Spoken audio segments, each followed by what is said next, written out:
નમસ્કાર, સાંજના 5 વાગી રહ્યા છે. આપ જોઈ રહ્યા છો ગુજરાત ફર્સ્ટ સમાચાર સાથે હું છું માનસી સોની. સૌથી પહેલા આજે વાત કરવી છે એવા શબ્દોની કે જે એક જનપ્રતિનિધિ, એક એવા નેતા ઉચ્ચારી રહ્યા છે.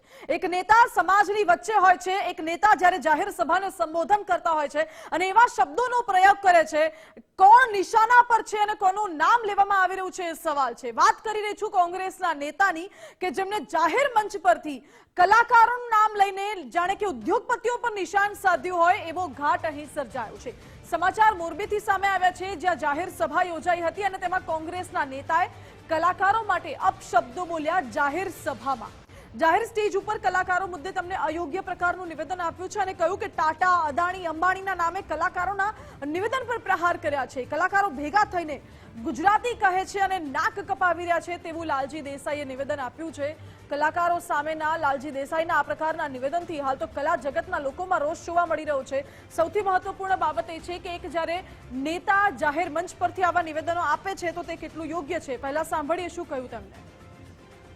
તો કે એ ગુજરાતનો, અદાણી તો કે એ ગુજરાતનો, અંબાણી તો કે એ ગુજરાતનો. અલા ગુજરાતના હોય અને પેલું ગાળા એવો બધા ગાયક કલાકારો જે છે ને આજકાલ કરે છે અને એવું બોલે છે અંબાણી ગુજરાતી, અદાણી ગુજરાતી. આવો લૂંટે છે, ભેગા થઈને એને ગુજરાતી કહી અને અમારું નાક ના કપાવો તમે. અદાણી, અંબાણી ગુજરાતી કહેવાતા હોય તો ગુજરાતના બાળકોનું શિક્ષણ મફત થાય એના માટેની સ્કૂલ અને કોલેજો ખોલો.